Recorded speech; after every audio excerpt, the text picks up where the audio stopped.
মানুষ যদি আপনাকে গুরুত্ব না দেয়, মানুষ যদি আপনাকে অবহেলা করে, মানুষ যদি আপনাকে ভ্যালিউ দিতে না চায়, যত্ন করতে না চায়, মূল্যায়ন করতে না চায়, সেক্ষেত্রে আপনি কি করতে পারেন?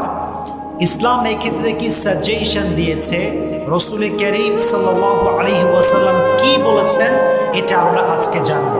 ইসলাম বলে যে তোমার সঙ্গে সম্পর্ক ভেঙে দেয় তার সঙ্গে তুমি সম্পর্ক জোড়া লাগাও, যে তোমার হক নষ্ট করে তার হক তুমি আদায় করে দাও, আর যে তোমার সঙ্গে জুলুম করে, অত্যাচার করে, কষ্ট দেয় তাকে তুমি আল্লাহর জন্য মাফ করে দাও। সুবহানাল্লাহ পড়ে। হোয়াট এ বিউটিফুল ইসলাম, কি সুন্দর ইসলাম। কিন্তু আমরা কষ্ট পাই কখন? কেউ অবহেলা করলে কষ্ট পাই কখন? পেইন ফিল করি কখন? We have to justify it first. এটা আগে জাস্টিফাই করতে হবে। দেখেন, মনোযোগ দিয়ে শুনবেন। যখন কোনো একজন নির্দিষ্ট ব্যক্তির প্রতি আমাদের অনেক মায়া, অনেক ভালোবাসা এবং অনেক আশা থাকে, এক্স্যাক্টলি সেই ব্যক্তি যখন আমাদেরকে কষ্ট দেয়, যত্ন না করে, গুরুত্ব না দেয়, তখন আমরা প্রচন্ড পরিমাণে হার্ট ফিল করি, কষ্ট পাই। So firstly, you have to overcome the illusion and expectation from him. যাকে আপনি খুব বেশি মায়া করেন, যাকে আপনি খুব বেশি ভালোবাসেন, তার প্রতি আপনার প্রচন্ড পরিমাণে আশা কাজ করে যে সে আমাকে রিপ্লাই করবে, ভালোবাসবে, যত্ন নেবে। এই ভালোবাসা, এই মায়া এবং আশা তার থেকে কাটাতে হবে। রাজি আছেন ইনশাআল্লাহ?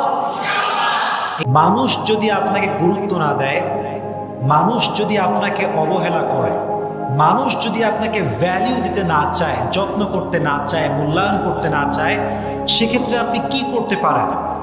ইসলাম এই ক্ষেত্রে কি সাজেশন দিয়েছে, রাসূল করিম সাল্লাল্লাহু আলাইহি ওয়াসাল্লাম কি বলেছেন, এটা আমরা আজকে জানবো। ইসলাম বলে যে তোমার সঙ্গে সম্পর্ক ভেঙে দেয় তার সঙ্গে তুমি সম্পর্ক জোড়া লাগাও, যে তোমার হক নষ্ট করে তার হক তুমি আদায় করে দাও, আর যে তোমার সঙ্গে জুলুম করে, অত্যাচার করে, কষ্ট দেয় তাকে তুমি আল্লাহর জন্য মাফ করে দাও। সুবহানাল্লাহ পড়ে। হোয়াট এ বিউটিফুল ইসলাম, কি সুন্দর ইসলাম। কিন্তু আমরা কষ্ট পাই কখন? কেউ অবহেলা করলে কষ্ট পাই কখন? পেইন ফিল করি কখন? We have to justify it first. এটা আগে জাস্টিফাই করতে হবে। দেখেন, মনোযোগ দিয়ে শুনবেন।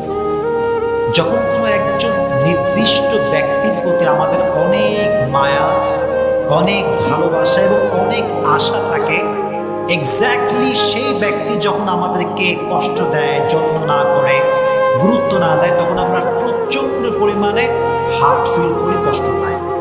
So firstly, you have to overcome the illusion and expectation from him.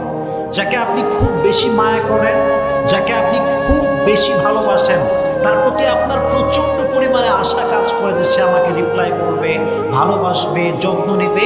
এই ভালোবাসা, এই মায়া এবং আশা তার থেকে কাটাতে হবে। রাজি আছেন ইনশাআল্লাহ?